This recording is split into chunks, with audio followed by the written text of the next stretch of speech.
Man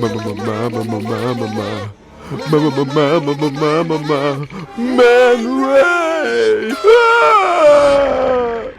Yo, what's going on, Coalition? It's your boy, Yungmanray, and this right here, man, is Predaplants, man. Y'all have heard it here, folks. This is Predaplants, and man, I love me some Predaplants. I don't know if anybody knows this, but man, I really love Predaplants, probably because they're a fusion deck, and I really love fusion decks. Shoutouts to all fusion decks. Also, shoutouts to all ritual decks. I love both. If you guys love ritual decks as well, put that down in the comment section, and also let me know what your favorite ritual/fusion deck is, and I might take a crack at playing that deck. I don't know. I have a lot of things that I need to do, but not really.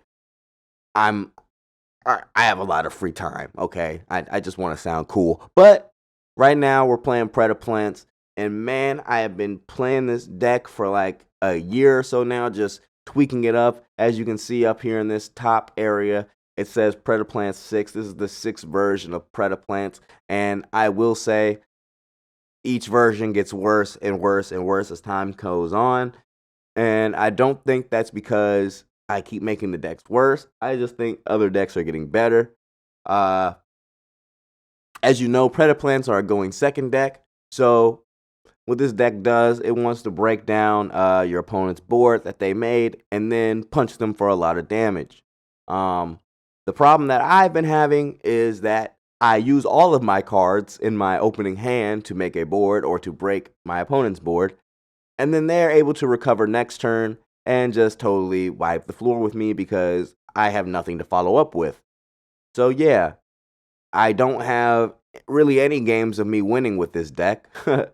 So in this video, I'm just going to show you a whole lot of L's and kind of explain why I lost, and yeah, that's it, just why I lost and how those decks overcame me. So yeah, today's going to be a little different, you guys. I suck today. So yeah, let's get into those replays. 3 hours later. All right, you guys, in this first duel, we're going to be going up against Shadow Invoked, Invoke Shadow, however you like to say that name. I don't really know the official title for it, but yeah, we're going to be going up against them. Haven't seen them in a long time, so hey, what's going on, Shadow Invoked? I'm playing Predaplants. Let's see what happens. Alright, they're going to start off with their Magical Meltdown so they can search that Alistair. Alistair's going to search their Invocation even though they already have one in hand. You know how that goes with the Alistair players. From there, they're going to go into their Macabre. Macabre's going to get them an Alistair back in hand, and that's going to allow them to fusion summon for an Elshadal Winda. And they'll have an Alistair in hand to discard, so you know that's alright. I'm going to start off by hitting them with the Dark Ruler No More. That's going to cut off all of their effects, but I won't be able to do damage this turn. I'm then going to search for the Lair of Darkness by discarding my Arima, and then I'm going to hit them with a nice Radiant Kaiju over their Invoked Macabre. From there, I'm going to special summon the Mandagoria, however you say that, the Mandalorian. Then I'm going to normal summon my other Arima. From there, I'm going to tribute their Elshadal Winda in order to get a nice draw, because draws are nice. From there, I'm going to go into Predaplant Verde Anaconda. Anaconda's going to get me Rafflesia, and then I'm just going to attack into him. I went to Rafflesia because I couldn't go into Triff, and I also couldn't go into, what's that other guy's name? Dragus to Paleo, and those are the only first turn guys that we could really go into for this deck. So yeah, or not first turn. He didn't have a whole lot of monsters for me to work with, so I was only really able to make one guy. So yeah, I went with Rafflesia because if he gets destroyed, I'll be able to get a Polymerization or a Fusion spell card during my next turn. So that'll set me up for next play. From there, I'm just going to attack him directly, but I don't do damage this turn. And somebody, please explain to me why I don't get any tokens, because I definitely use Arima's effect to tribute, but I mean, whatever. From there, it's going to go back into his turn. He's going to normal summon his Alistair. He's going to get the Invocation. You know what's going to happen next. He's going to Fusion Summon a nice Elshadal Construct. Elshadal Construct is going to be able to dump some stuff, and then further things are going to be dumped. He's going to draw a card and then special summon a monster face down. From there, he's going to make Verde Anaconda, and you know when this guy makes Verde Anaconda, and when that card dumps out of the deck, you know who's finna come. The big battle Dragoons, man. Boom! And then he's going to hit me with the oh, I can just destroy a monster and then do burn damage to them. And then he's going to hit me for precisely 3,500 damage. So that's the L for me. Aw, man, I'm sad. But yeah, as you can see, he didn't really have a lot of monsters that I could do stuff with, so I wasn't able to make a lot of things. So it kind of just left me open to get attacked into. I'm starting to see that if Predaplants don't break the board down and then swing for game in that first turn, the opponent's next turn is just open for them to do whatever it is they want to do, and it's not good for you at all. But yeah, that's just me being in hindsight talking. So yeah, next duel. A little longer than a few minutes later. Alrighty, you guys, in this next duel, we're going to be going up against Subterras.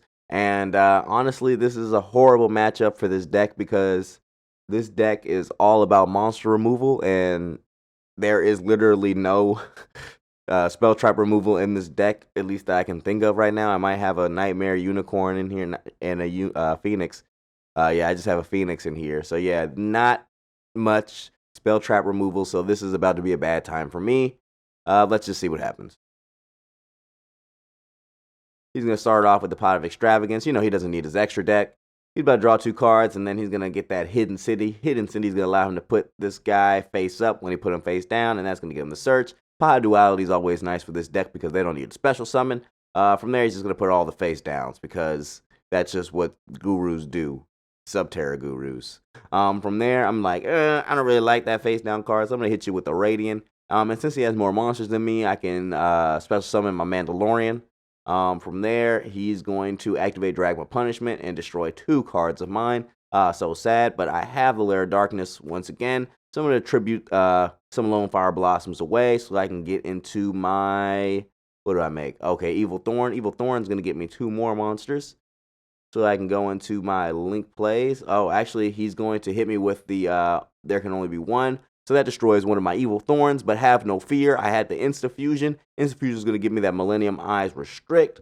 And I wanted to go into, what's his name? Verte Anaconda, but I already have a plant on field, so I had to figure out a way to get him off field. And good thing that I have Linkuriboh. Linkuriboh gets me into Verte Anaconda, and then I can fusion for a good old Starving Venom and punch him for 28. From there, I get no tokens, which is it just doesn't make any sense. Why am I not getting any tokens? I literally tributed a lot of times, and I have no tokens to show for it, so that's kind of lame. It's going to go back on to his turn. He's going to use his Pot of Extravagance because he doesn't need his extra deck. You know how that goes. He's going to Cosmic Cyclone my field spell because, you know, I needed that desperately. From there, he's going to search more cards with his Guru. He's then going to flip my guy face down. From there, that's going to allow him to special summon his Behemoth Dude. Behemoth Dude is going to be then activated by battle, which flipping him face up. And you know what happens when he gets flipped face up? He gets to banish stuff. So he's going to banish my Starving Venom, which is bad because you want Starving Venom on the field because when he's destroyed by battle or card effect, or is it just by battle? This card is destroy. Oh no, it's battle and card effect. I can destroy all my opponent's special summon monsters. So I would have been able to destroy his Subterra Behemoth. But hey, you know, stuff happens. From there, he's going to hit me for a good old 25. And then he's going to be able to get a Guru back to hand because of Subterra Cave Clash. From there, I only have a Lair of Darkness, and that's my only friend, of course. Come to speak with you again. No, I don't know how the song goes. I'm sorry. But yeah, he had 25 left, so all he would have had to do was punch me for game. And as you can see, once again, Predaplants aren't doing too well. We just used all of our resources in the first play, so we had nothing to come back with the next turn, and that set us up for downfall. Set us up for complete failure, man. But yeah, on to that next duel. 346 minutes later.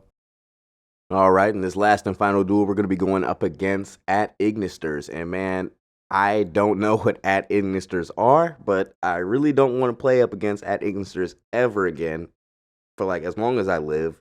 This duel was like eye-opening for me. Like, I really have not been paying attention to many decks and like the power creep of them, and the new cards that they've gotten. Like, I don't even know if this deck has gotten any new cards, but like at Ignisers went from being like, okay, cool, just another Cybers deck, to being like, whoa, how do I stop this? It's overrunning everything in my life, and I think I'm going to lose all 8,000 of my life points. So yeah, it's totally life changing, definitely. Yeah. So let's see what's going on with at Ignisers. So I'm gonna start off by having the Lair of Darkness going. I'm discard a card so I can get a Predaplant Cobra. Cobra's gonna get me that Super Poly, but I'm not gonna use it yet because it's not really worth using. From here, he's going to sign that mining so we can get some draws. I feel young again. And then he's going to normal summon. That's going to be linked off for this guy. And then he's going to search stuff with this card. And then he's going to use his field spell. As long as he doesn't have a monster in his main monster zone, he could special summon. When that dude's normal summon, he could search stuff. And then he made the Whiz Kid. Whiz Kid brings stuff to the hand, I guess. And that brings more stuff to the hand than Splash Mage. You know, Splash Mage special summons stuff from the graveyard. When he's normal summon, he can dump a thing, and I guess he's gonna special summon. Oh, he's gonna special summon a different guy out, and that's gonna bring him Dark Templar at Ignister. Barely know what this guy is. Oh, he has another one of these guys. Oh, that's cool. He's gonna move him over to the right because that's what that card does. From there, he's gonna make Wing Pegasus. Wing Pegasus is pretty cool, but I'm like, nah, bro, Super Poly, let me get all your stuff. So like, I totally like Super Poly 3 of his like kind of big monsters and like one that wasn't really needed. And it's like, okay, well, your play's done now. There's no more that you can do. I totally waited until you used up, like, most of your extra deck to make monsters. You got to be done now, right? Right? No, he just draws more cards, and he goes and does more things. He has more special summons. Parallel Exceed. He's like, nah, bro, I'm going to do Light Dragon. I'm like, nah, bro, let me negate your Light Dragon, because I don't know what that does. It looks mighty scary. It's a big dragon thing, and it has sparkles and lights around him. And he's like, nah, bro, I'm just gonna special summon him out from the graveyard with my Monster Reborn card. Okay. Oh, he gets a different guy, and that allows him to get Transcode Talkers. And now he's just playing Code Talkers with Templar guy. And he from there swings into my Orpheus Scorpio. You know that happens. And then that's going to allow him to get a Splash Magician. From there, he's going to make this big Link 5 guy. I had no idea he was at Ignister until recently. Nobody has played him until recently. I guess everybody realized, oh, wait, this is an at Ignister guy. But yeah, he's going to destroy my Fusion monster, and then he's going to make a nice token. So, yeah, that's the end of my monster. From there, okay. After all that, okay, at least he took 2,300 damage. That's good for me. We got him on the ropes now. Now it's my turn, and once again, I've put all of my resources into my first turn hand. So your boy's not looking good. And I drew the Cobra, which I can't do anything with. So I'm just gonna end my turn, and hopefully he can't kill me. Which he'll be able to kill me because he's gonna make 1,000 things this turn. So now he's also playing Math Mechs, you guys. Totally forgot about that. He's also playing Math Mechs, and he's like, oh, forget the big monster guy. I don't need him. I'm just gonna make this new Code Talker, or not the new Code Talker, just another Code Talker that's new to this duel. Oh, let's see. Oh, another Monster Reborn spell that allows him to get the Ignister guy. Oh, look, more Math Mech stuff. Oh, my favorite. Oh, look, more monsters and more monsters, and oh, look, my death. I have foreseen it in a fortune cookie. Yeah, so that's at Ignisers. I don't even know what any of that last part did. Did he even make a Math Mech monster? I have no idea. But yeah, man, that's at Ignisers. Y'all should pick up your copy of that deck today and start winning games, because that's what they do with one extra deck card. Oh, and it's a Link Spider of all cards. I wonder if I would have had a play for next turn. Would they have been able to come back with this Link Spider? Probably. But yeah, I'll see you guys in the deck list. A few moments later. As you guys can see, this build of Predaplants just doesn't work. It literally just, oh man, it puts its whole hand into its first turn play, and then it just hopes your opponent can't do anything next turn. And usually the opponent can do something next turn, in most cases. So this deck ends up getting ran over. So here I am. I'm asking for help. Please, please help me. Please, please help me fix this deck. If you guys have any, and I mean any suggestions, recommendations, please throw them in the comments section. I would greatly appreciate it. And if you like this video, give it a nice little like, give it a nice little comment, give the coalition a nice little subscribe, because we need more subscribers and things of such things. So yeah, I don't really have anything else to say. I don't really have any recommendations for this deck because I'm still working on it. Maybe I'll come out with a part 2 if I ever make this a better deck. But as of right now, this is all I have for you guys. Yeah. Sorry that this deck wasn't good. I don't know what's wrong. It used to be good, but I guess a lot of decks got better support, and a lot of decks are more easily able to what's the word I'm looking for? They're more easily able to recuperate from their whole board being wiped. So yeah, kind of just leaves Predaplants there like, I don't have a follow up. So yeah, that's Predaplants. That's me, Yungmanray. I'm sad. Maybe I'll have a better deck next time. Catch you guys later. I'm sorry. This is so bad. I'm sorry. Predaplants, why can't you be good?